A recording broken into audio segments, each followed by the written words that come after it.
Welcome to Jazz Guitar Weekly.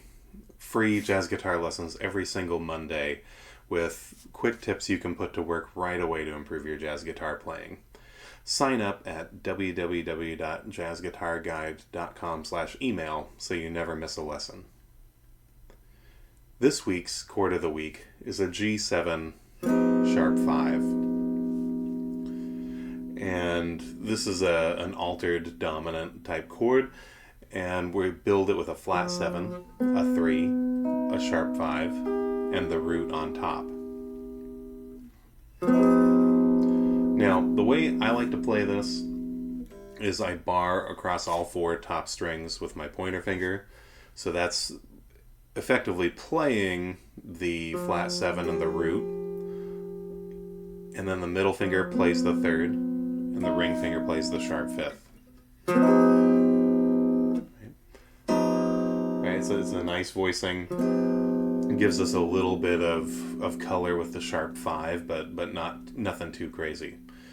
To move this around the neck, you can picture the root at either the 1st string or the 6th string, whichever is easiest for you. We're not playing the 6th string, but a lot of us, especially if you're coming from, a rock or pop or anything other than jazz background, you're probably used to playing bar chords, finding the notes on the 6th string, so that's an easy one to visualize. Right?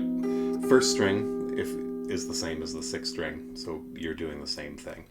Just for some people, it's easier to picture. Right? So this is a G7 sharp 5. This could be a C7 sharp 5 or an E7 sharp 5, whatever you need it to be. A7 sharp 5. So, learning your notes on the 6th string, also the 1st string, is an important step to being able to use this in whatever situation you need it. So, for a 2-5-1 progression, we are going to put this in a minor 2-5-1, where the 2 is the D minor 7 flat 5 we learned last week. Then we have this G7 sharp 5. And then we have our C minor 9. Right, which is a rootless voicing. I'm picturing the root right here, because I'm building this shape off of by extending off of a shell voicing, which you can find in my book 10 Easy Jazz Guitar Chords. You should know. The link is below. But this is an extended version of that shell voicing. So, we've got our D minor 7 flat 5. The root is moving up a fret, while the flat 7 is moving down a fret. Everything else stays put. So that gives a nice inner voice movement. As the top note moves down as well. And then everything but the top note moves down. The top note stays put to get to that minor 9 chord.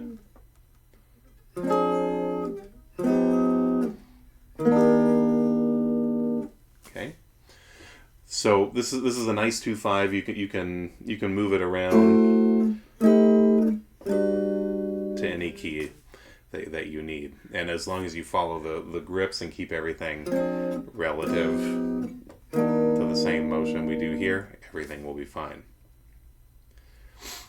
So soloing over the G7 sharp 5, I've put together just a dominant 7 sharp 5 arpeggio. So we have our root, our 3rd, reach up a little bit to play the sharp 5, flat 7, and then it repeats for a 2nd octave, root, 3rd, sharp 5, flat 7, root again.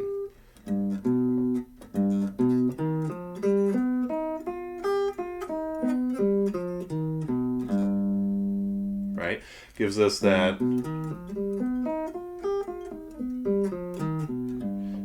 outlines that sharp 5 really, really nicely. And it's kind of an idea of, can I take the normal dominant seventh arpeggio I already know and alter just that note to fit the chord? So I'm taking everything, I'm not reorganizing anything other than what fret the fifth is on.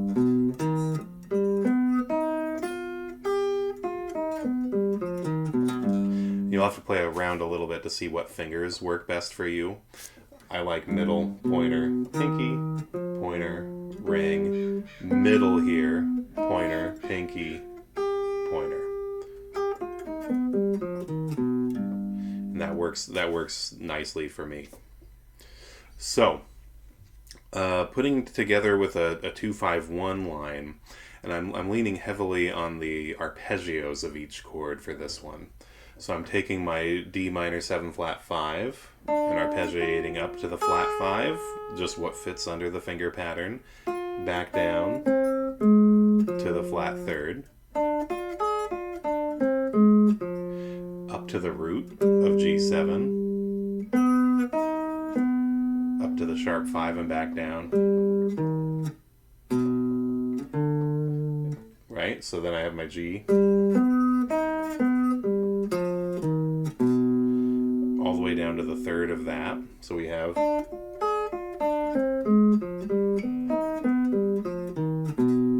And then we land on the 9 of the C minor 9, down to the root and up the arpeggio to the flat third, down to the 9, right? Which is also happens to be the root of the 2 chord we just did.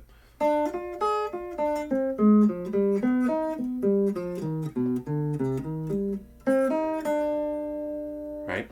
Nice little 2-5-1 line for a minor key, and hope you have fun with it. We'll catch you at the next lesson.